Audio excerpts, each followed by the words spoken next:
Hello दोस्तों, नमस्कार। एसएमकेजी channel में मैं आप सभी लोगों का दिल से बहुत बहुत स्वागत करता हूं।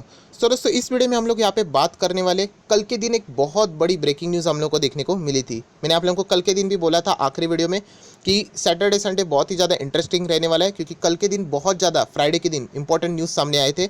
एंड इसका जो इम्पैक्ट है वो बाजार के ऊपर आने वाले नेक्स्ट 1 से 2 महीने में हम लोग को ज़रूर यहाँ पे देखने को मिलने वाला है। सो एग्जैक्टली न्यूज़ क्या है, उसका जो इम्पैक्ट रहेगा वो पॉजिटिव रहेगा या नेगेटिव रहेगा, उसी के साथ साथ कौन से सेक्टर के शेयर्स इससे प्रभावित होंगे, राइट? क्या वो एक अपॉर्चुनिटी रहेगी या फिर हम लोगों को ऐसे शेयर से भाग जाना चाहिए?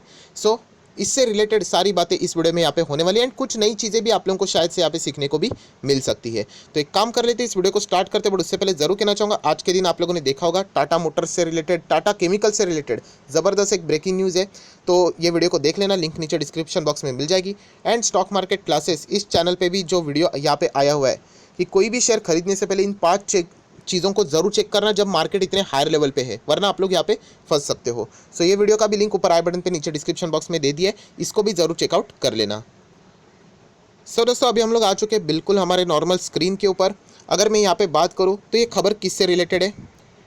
सो दोस्तों, ये खबर है यहाँ पे कमोडिटी मार्केट से रिलेटेड, मतलब क्रूड ऑयल से रिलेटेड। यस दोस्तों, क्रूड ऑयल से रिलेटेड यहाँ पे हम लोग को एक खबर देखने को मिल रही है। जैसे मैंने कहा कि ये खबर आप तक भी पहुंची होगी, बट जैसे मैंने आपको ये भी बताना चाहूँगा, कुछ नई चीज़ें भी आप लोगों को यहाँ पे सीखने को मिल सकती कि इसका इम्पैक्ट कैसे हमारे इकोनॉमी के ऊपर पड़ेगा, कैसे इसका इम्पैक्ट हमारे स्टॉक मार्केट के ऊपर भी पड़ेगा। इसका नॉलेज हम लोग को यहाँ पे लेना है। सो दोस्तों, क्रूड ऑयल मैंने इससे पहले भी बताया कि ये एक ऐसा रॉ मटेरियल है, एक ऐसा रॉ मटेरियल जो कि सभी के लाइफ में प्रभावित करता है। मतलब ये महंगा हो जाए सस्ता हो जाए, इसका इम्पैक्ट डायरेक्टली ना इनडायरेक्टली आपके भी लाइफ के ऊपर ज़रूर पड़ेगा। यस दोस्तों, तो वो भी कैसे, वो भी मैं बताऊंगा। एंड क्रूड ऑयल की अगर हम लोग बात करें दोस्तों, जो रिकवरी क्रूड ऑयल में देखने को मिल रही है वो इतने रफ्तार से अभी यहाँ पे हो रही है, जो कि आप देख सकते हैं। WTI की बात करें तो $66.28 प्रति बैरल हम लोग को देखने को मिल रहा है, समवेयर अराउंड 3.25% की जंप। ब्रेंट क्रूड की बात करें, ये हमारा क्रूड है जो कि हम लोग यहाँ पे मैक्सिमम इंपोर्ट करते हैं, 80% रिक्वायरमेंट हम लोगों की रहती है। समवेयर अराउंड 70 आप बोल सकते हो डॉलर अभी उसी के आसपास आते हुए देखने को मिल रहा है, जो कि आप देख सकते हो ये भी 2.87% तक की जंप दिखा रहा है, इतनी रफ्तार से भाग रहा है।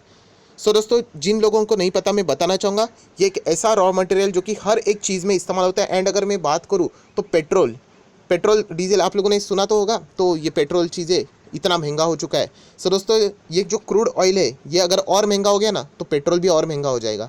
एंड यहाँ पे बताया जा रहा है अलग अलग एक्सपर्ट्स के द्वारा कि यही क्रूड ऑयल का जो दाम है ये 70 को भी क्रॉस कर देगा। एंड उसी के साथ साथ आगे अप्रैल जैसे ही ख़त्म होने तक आ जाएगा, वो 75 को भी यहाँ पे टच कर सकता है। बहुत सारे एक्सपर्ट ने ये भी बोल दिया कि 80 to 85 भी जा सकता है ये। एंड अगर ये इतना बढ़ता रहा तो आप अंदाज़ा लगा सकते हो कि जो फिनिश गुड्स रहेंगे, जिसके माध्यम से क्रूड ऑयल के माध्यम से जो कोई भी चीज़ बनती है, उसके भी दाम बढ़ जाएंगे। एंड इसका पूरा इम्पैक्ट हमारे मार्केट के ऊपर भी आएगा। वो कैसे, वो भी हम लोग ज़रूर बताएंगे। सो दोस्तों, ये कहानी शुरू कहाँ से हुई? तो दोस्तों, आप सभी लोगों को यहाँ पे पता है जो ऑयल के प्राइजेस है यहाँ पे हम लोगों को, मतलब बोलते हैं ना, जंप करते हुए देखने को मिले बिकॉज ऑफ ओपेक। तो ये ओपेक क्या रहेगा, मैं बहुत ही आसान भाषा में आपको समझा दूंगा। एंड उसी के साथ साथ जितने भी उनके जो अलायंस रहते हैं, हम वो भी कह सकते हैं, उन्होंने एक्सटेंड किया है प्रोडक्शन कट। अभी एक्सटेंड किया मतलब ऑलरेडी ये सारी चीज़ें अवेलेबल थी बाजार में। आप लोगों को पता है बीच में क्रूड ऑयल कितना नीचे आया था, WTI तो माइनस में गया था, पानी से भी सस्ता। सो बाद में प्रोडक्शन कट करने की वजह से डिमांड बहुत ज़्यादा रहती है इसकी। अगर हम लोग सप्लाई कम कर दे, डिमांड बहुत ही ज़्यादा है, एंड सप्लाई बहुत ही कम कर दे तो डिमांड और बढ़ना शुरू हो जाएगी। जिसके लिए 10 रुपया देना था, 100 रुपया देना भी शुरू हो जाएंगे, क्योंकि वो रेयरली अवेलेबल रहती है। एंड यही चीज़, ये प्रोडक्शन यहाँ पे क्या करने वाले, वापस कंटिन्यू रखने वाले, कट ही रखने वाले हैं। सो डेफिनेटली हम लोग कहेंगे कि इस वक्त भी सेम रहेगा कि डिमांड बढ़ती जाएगी एंड इसकी सप्लाई कम की जाएगी। सो क्रूड ऑयल के प्राइसेस महंगे होते चले जाएंगे, 70, 80, 85, 90, पता नहीं कहाँ तक चले जाएंगे। सो यही चीज़ अभी हम लोग को यहाँ पे होते हुए देखने को मिलने वाली है।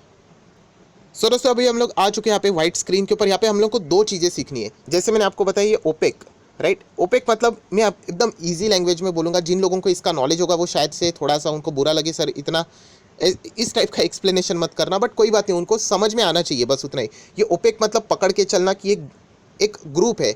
फॉर एग्जाम्पल ऐसे कुछ कंट्रीज ऐसे पकड़ लेना, ये देखिए ये 5 कंट्रीज है, इन्हीं के पास सिर्फ क्रूड ऑयल है, सिर्फ इन्हीं के पास। सो डेफिनेटली उन्हीं का ये ग्रुप है, आप चाहो तो ऐसा भी यहाँ पे बोल सकते हो। अभी इतने ही लिमिटेड कंट्रीज़ के पास ये क्रूड ऑयल है, तो वो प्राइस डिसाइड करते हैं कि प्राइस क्या रहेगा।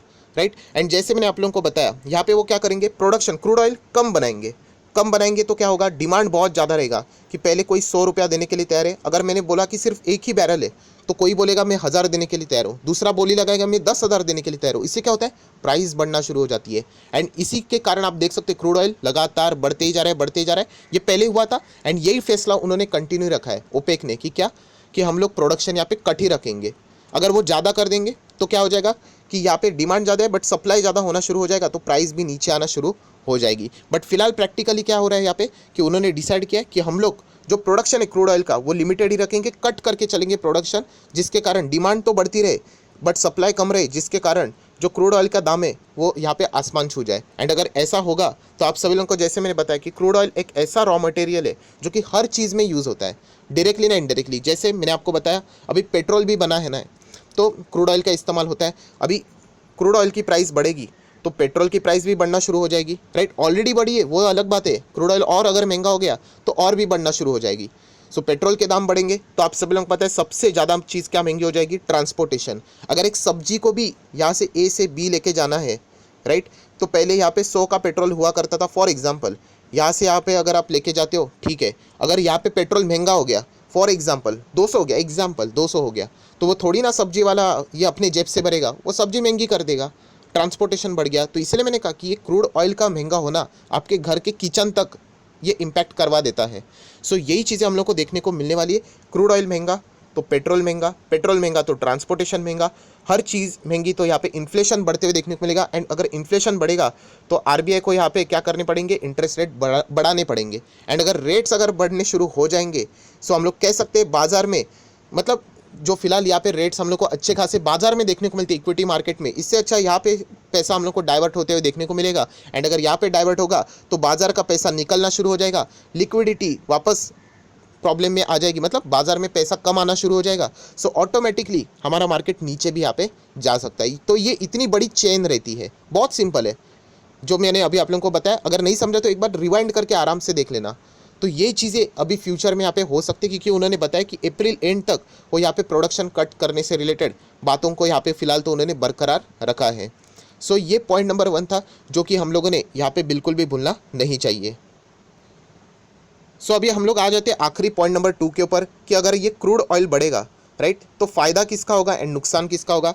तो बहुत सिंपल है, देखिए इसमें फ़ायदा किसका होगा, जिसके लिए ये रॉ मटेरियल है उनके फिनिश गुड्स के प्राइस बढ़ना शुरू हो जाएंगे। अगर मैं बात करूँ एकदम सिंपल लैंग्वेज में तो केमिकल सेक्टर, अभी केमिकल सेक्टर को क्रूड ऑयल खरीदना पड़ता है, राइट, केमिकल्स बनाने हैं तो 10 रुपये का क्रूड ऑयल रहता है फॉर एग्जांपल, तो बहुत अच्छी बात है, सस्ते में बन जाते हैं केमिकल, उनको ही प्रॉफिट मिल जाता है।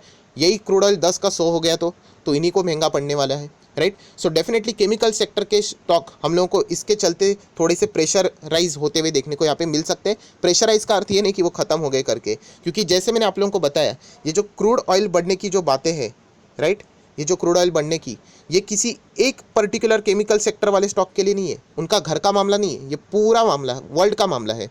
इंटरनल इशू नहीं है, ये एक्सटर्नल इशू है। मेरी केमिकल की कंपनी है, मुझे क्रूड ऑयल महंगा पड़ रहा है तो मेरे कॉम्पिटिटर को भी महंगा पड़ेगा, राइट। तो ये बातों से आप लोगों को फ़र्क नहीं पड़ना चाहिए, डर नहीं लगना चाहिए अगर शेयर नीचे आ जाता है तो। सो ये सबसे ज़्यादा इंपॉर्टेंट पॉइंट है। जैसे मैं हमेशा कहता हूँ कि देखिए बाजार में ये अप्स एंड डाउन्स ये चीज़ें चलती रहेगी, इसके पहले भी चलती थी एंड आगे भी चलेगी। सो हम लोगों का काम एक ही है, जब भी मार्केट में गिरावट आती है तो उसके पीछे क्या रीज़न फाइंड करना है। क्या रीज़न प्रेशराइज वाला है? तो मुझे नहीं लगता प्रेशराइज वाला है। क्यों? क्योंकि ये सभी के साथ होने वाला है। जब सभी के साथ होता है ना तो कोई टेंशन की बात नहीं होती है, क्योंकि रिकवरी भी जब होगी तो सभी के साथ वो रिकवर भी होंगे। सो ये पॉइंट हम लोग ज़रूर कह सकते हैं कि बाजार को प्रेशराइज करेगा, बट उससे आप लोगों ने डरने की कोई भी ज़रूरत यहाँ पे नहीं है, क्योंकि ये पूरे मार्केट को एक साथ इम्पैक्ट डालने वाली बात रहेगी। अगर पूरा मार्केट अगर इम्पैक्ट होगा एंड उससे प्रेशराइज होगा तो पूरा मार्केट रिकवर होते हुए भी आपके स्टॉक वापस रिकवर हो जाएंगे। सो पहले मैंने आप लोगों को आगाह करके रखा हुआ है, अगर आपको कोई प्रेशर आ गया कि क्रूड ऑयल बढ़ रहे हैं जिसके चलते मार्केट में ये इन्फ्लेशन की वजह से, इंटरेस्ट रेट की वजह से, पहले मार्केट फैक्टर इन कर देता है, वो इंतजार नहीं करेगा कि आरबीआई क्या करेगा करके, वो पहले ही रिएक्शन दे देगा मार्केट। तो पर आप लोगों ने डरने की ज़रूरत नहीं है। ये पहले मैं आप लोगों को यहाँ पे बताना चाहूँगा, ये रेट्स कट होना या फिर क्रूड ऑयल का ऐसा बढ़ना कम होना, ये इससे पहले भी हो चुका है। इससे कोई बाजार ख़त्म नहीं हो जाता, वो एक टेम्पररी रिएक्शन होता है। ये किसके लिए इंपॉर्टेंट होता है? एफएनओ प्लेयर्स के लिए, उनके लिए बहुत ज़्यादा कीमती रहता है, क्योंकि उनके पोजीशंस रहते हैं, किसी ने शॉर्ट किया होता है, किसी ने लॉन्ग किया होता है, किसी का कॉल होता है, किसी का पुट होता है, राइट। तो ये उनके लिए बहुत ज़्यादा इंपॉर्टेंट होता है, एंड वहाँ पे हम लोगों को वो रिएक्शन देखने को मिलता है कि मार्केट में प्रेशर आ रहा है या फिर जंप कर रही है। अगर आप एक इन्वेस्टर हो तो आप लोगों ने कोई भी चीज़ यहाँ पे डरने वाली बात नहीं है, एंड कोई भी चीज़ आप लोगों ने यहाँ पे लॉस में निकालने की ज़रूरत नहीं है। ये चीज़ें अभी भी हो रही है, फ्यूचर में भी होंगी, एंड ये होती भी रहेंगी। सो आई आशा करता हूँ दोस्तों, ये जो क्रूड ऑयल से रिलेटेड जो ओपेक का मामला था वो मैंने आपको यहाँ पे क्लियर करके बता दिया। इसका इम्पैक्ट कैसा होता है इकोनॉमी के ऊपर, उसका भी थोड़ा सा झलक आप लोगों को यहाँ पे आसान भाषा में यहाँ पे बता दिया है। सो अगर आपको वीडियो पसंद आए तो ज़रूर लाइक एंड शेयर यहाँ पे कर देना। एंड अगेन कहना चाहूँगा, इससे अगर गिरावट हो जाती है बिंदास खरीद लेना, कोई टेंशन की बात नहीं है। केमिकल सेक्टर के स्टॉक्स को भी आप खरीद सकते हो, इसमें कोई चिंता की बात वहाँ पे नहीं है, राइट। तो चलिए दोस्तों, इस वीडियो को यहीं पे रोक लेते हैं। That's it, thank you very much दोस्तों, we will be meeting our next video. तब तक के लिए बाय बाय।